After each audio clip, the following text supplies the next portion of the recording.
ஜெய ஜெய சங்கர ஹர ஹர சங்கர காஞ்சி சங்கர காமாட்சி சங்கர மகாபெரியவா சரணம்.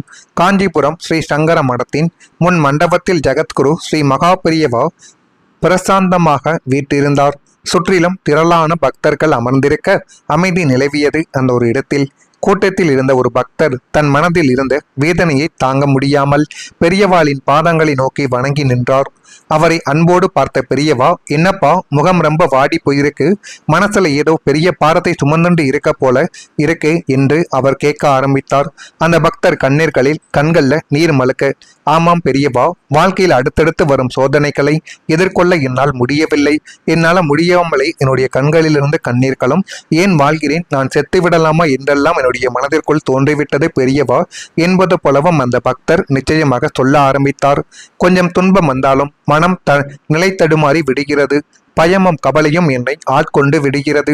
எனக்கு மன உறுதியும் ஆன்மீக பலமும் கிடைக்க ஏதேனும் வழியொருளானது வேண்டும் பெரியவா என்றும் அவர் பிரார்த்தித்தார். மகா பெரியவா சிறு புன்னகையுடன், மனசுங்கிறது அலைப்பாயும் இயல்புடையது. அதை உடைக்கவும் அதை அடைக்கவும் உறுதியாக்கவும் ஒரே ஒரு மாமருந்து பகவானுடைய திருநாமம் தான். அதுவும் வரப்போகிற இந்த ஆடி மாத சர்வ ஏகாதசி திதியில் எம்பெருமானின் ஸ்ரீ விஷ்ணு சகஸ்ரநாமத்தை பாராயணம் செய்தால் நீ கேட்கும் அத்தனை பலமும் உனக்கு நிச்சயமாக கிடைக்கும் என்று கூறி அது குறித்த ஒரு கதையையும் அவர் விவரிக்கவும் தொடங்கினார். நீங்களும் இந்த ஒரு கதையை நிச்சயமாக கேட்டு இந்த ஒரு செயலை செய்து பாருங்கள். உங்க வாழ்க்கைக்குள்ள அவ்வளவு நன்மைகள் நடக்கும். மகாபாரத போர் முடிந்து பீஷ்மர் அம்பு படுக்கையில் படுத்து கொண்டிருந்த காலம் அது.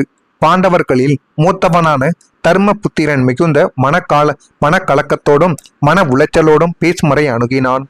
பிதாமகரை, இந்த உலகத்தில் மனிதன் அனைத்து துயரங்களிலிருந்தும் விடுபட்டு மன உறுதியையும் ஆன்மீக பலத்தையும் பெற மிகச்சிறந்த வழி எது என்று வினவினான். அதற்கு பீஷ்மர், மகாவிஷ்ணுவின் 1000 திருநாமங்களை கொண்ட விஷ்ணு சகஸ்ர நாமத்தை யார் தினமும் குறிப்பாக ஏகாதசி நாட்களில் மனமாற பாராயணம் செய்கிறார்களோ அவர்களை எந்த பயமும் சோகமும் அணுகாது. அது மனதிற்குள் அபாரமான சக்திகளையும் தைரியங்களையும் விதைக்கும் என்று அந்த ஒரு நேரத்தில் உபதேசித்தார். பீஷ்மர் உபதேசித்த அந்த திவ்யமான சோத்திரத்தை மகாவிஷ்ணு யோக நித்திரையில் ஆழ்ந்திருக்கும் இந்த ஆடி சர்வ ஏகாதசியில் நாம் பாராயணம் செய்யும் பொழுது நம்முடைய மனதில் உள்ள பயமும் சஞ்சலமும் அகன்று மலையளவு மன உறுதியும் ஆன்மீக பலமும் நம்ம வாழ்க்கைக்குள்ள பிறக்குமாம் என்று பெரியவா மிக தெளிவாகவே அந்த பக்தரிடம் விளக்கினார். இந்த ஆடி சர்வ ஏகாதசியின் சிறப்புகள், இதனை சயன ஏகாதசி அல்லது காமிதா ஏகாதசி என்றும் அழைப்பார்கள். யோகி நித்திரையின் காலங்கள்.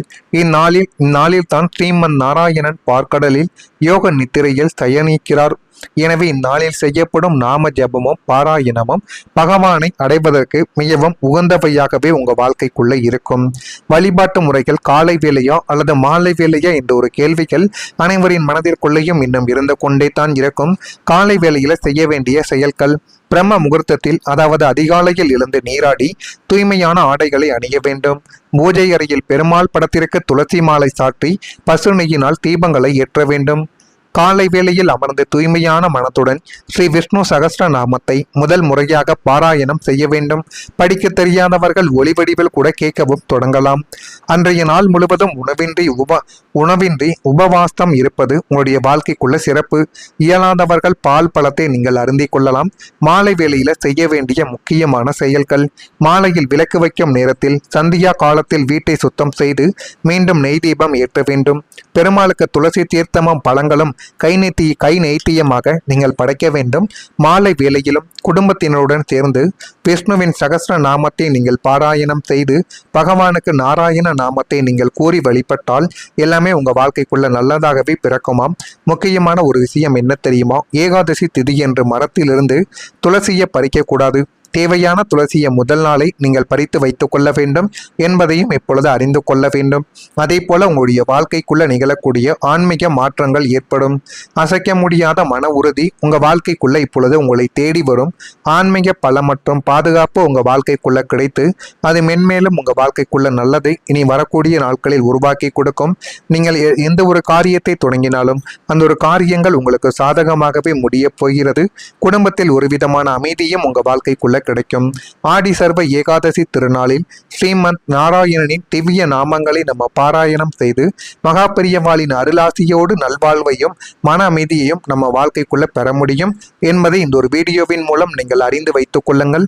மறக்காம நம்முடைய ராசி பலன் நம்முடைய காஞ்சி மகான் மகாபெரியவா சேனலுக்கு ஒரே ஒரு சப்ஸ்கிரைப் மட்டும் செய்து வைத்துக் கொள்ளுங்கள். ஜெய ஜெய சங்கர ஹர ஹர சங்கர காஞ்சி சங்கர காமாட்சி சங்கர மகாபெரியவா சரணம். கொண்ட விஷ்ணு சகஸ்ர நாமத்தை யார் தினமும் குறிப்பாக ஏகாதசி நாட்களில் மனமாற பாராயணம் செய்கிறார்களோ அவர்களை எந்த பயமும் சோகமும் அணுகாது. அது மனதிற்குள் அபாரமான சக்திகளையும் தைரியங்களையும் விதைக்கும் என்று அந்த ஒரு நேரத்தில் உபதேசித்தார். பீஷ்மர் உபதேசித்த அந்த திவ்யமான சோத்திரத்தை மகாவிஷ்ணு யோக நித்திரையில் ஆழ்ந்திருக்கும் இந்த ஆடி சர்வ ஏகாதசியில் நாம் பாராயணம் செய்யும் பொழுது நம்முடைய மனதில் உள்ள பயமும் சஞ்சலமும் அகன்று மலையளவு மன உறுதியும் ஆன்மீக பலமும் நம்ம வாழ்க்கைக்குள்ள பிறக்குமாம் என்று பெரியவா மிக தெளிவாகவே அந்த பக்தரிடம் விளக்கினார். இந்த ஆடி சர்வ ஏகாதசியின் சிறப்புகள். இதனை சயன ஏகாதசி அல்லது காமிதா ஏகாதசி என்றும் அழைப்பார்கள். யோகி நித்திரையின் காலங்கள். இந்நாளில் தான் ஸ்ரீமன் நாராயணன் பார்க்கடலில் யோக நித்திரையில் சயனிக்கிறார். எனவே இந்நாளில் செய்யப்படும் நாம ஜபமும் பாராயணமும் பகவானை அடைவதற்கு மிகவும் உகந்தவையாகவே உங்க வாழ்க்கைக்குள்ள இருக்கும்.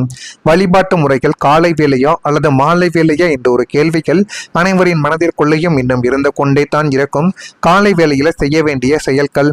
பிரம்ம முகூர்த்தத்தில் அதாவது அதிகாலையில் எழுந்து நீராடி தூய்மையான ஆடைகளை அணிய வேண்டும். பூஜை அறையில் பெருமாள் படத்திற்கு துளசி மாலை சாற்றி பசு நெய்யினால் தீபங்களை ஏற்ற வேண்டும். காலை வேளையில் அமர்ந்து தூய்மையான மனத்துடன் ஸ்ரீ விஷ்ணு சகஸ்ர நாமத்தை முதல் முறையாக பாராயணம் செய்ய வேண்டும். படிக்க தெரியாதவர்கள் ஒளிவடிவில் கூட கேட்கவும் தொடங்கலாம். அன்றைய நாள் முழுவதும் உணவின்றி உபவாசம் இருப்பது உங்களுடைய வாழ்க்கைக்குள்ள சிறப்பு. இயலாதவர்கள் பால் பழத்தை நீங்கள் அருந்திக் கொள்ளலாம். மாலை வேளையில செய்ய வேண்டிய முக்கியமான செயல்கள். மாலையில் விளக்கு வைக்கும் நேரத்தில் சந்தியா காலத்தில் வீட்டை சுத்தம் செய்து மீண்டும் நெய் தீபம் ஏற்ற வேண்டும். பெருமாளுக்கு துளசி தீர்த்தமும் பழங்களும் கை நெய்த்தியமாக நீங்கள் படைக்க வேண்டும். மாலை வேளையிலும் குடும்பத்தினருடன் சேர்ந்து விஷ்ணுவின் சகஸ்ர நாமத்தை நீங்கள் பாராயணம் செய்து பகவானுக்கு நாராயண நாமத்தை நீங்கள் கூறி வழிபட்டால் எல்லாமே உங்க வாழ்க்கைக்குள்ள நல்லதாகவே பிறக்குமாம். முக்கியமான ஒரு விஷயம் என்ன தெரியுமா? ஏகாதசி திதி என்று மரத்திலிருந்து துளசியை பறிக்க கூடாது. தேவையான துளசியை முதல் நாளை நீங்கள் பறித்து வைத்துக் கொள்ள வேண்டும் என்பதையும் இப்பொழுது அறிந்து கொள்ள வேண்டும். அதே போல உங்களுடைய வாழ்க்கைக்குள்ள நிகழக்கூடிய ஆன்மீக மாற்றங்கள் ஏற்படும். அசைக்க முடியாத மன உறுதி உங்க வாழ்க்கைக்குள்ள இப்பொழுது உங்களை தேடி வரும். ஆன்மீக பலம் மற்றும் பாதுகாப்பு உங்க வாழ்க்கைக்குள்ள கிடைத்து அது மென்மேலும் உங்க வாழ்க்கைக்குள்ள நல்லதை இனி வரக்கூடிய நாட்களில் உருவாக்கி கொடுக்கும். நீங்கள் எந்த ஒரு காரியத்தை தொடங்கினாலும் அந்த ஒரு காரியங்கள் உங்களுக்கு சாதகமாகவே முடிய போகிறது. குடும்பத்தில் ஒரு விதமான அமைதியும் உங்க வாழ்க்கைக்குள்ள கிடைக்கும். ஆடி சர்வ ஏகாதசி திருநாளில் ஸ்ரீமத் நாராயணனின் திவ்ய நாமங்களை நம்ம பாராயணம் செய்து மகாபெரியவாளின் அருளாசியோடு நல்வாழ்வையும் மன அமைதியையும் நம்ம வாழ்க்கைக்குள்ள பெற முடியும் என்பதை இந்த ஒரு வீடியோவின் மூலம் நீங்கள் அறிந்து வைத்துக் கொள்ளுங்கள். மறக்காம நம்முடைய ராசி பலன் நம்முடைய காஞ்சி மகான் மகாபெரியவா சேனலுக்கு ஒரே ஒரு சப்ஸ்கிரைப் மட்டும் செய்து வைத்துக் கொள்ளுங்கள். ஜெய ஜெய சங்கர ஹர ஹர சங்கர காஞ்சி சங்கர காமாட்சி சங்கர மகாபெரியவா சரணம்.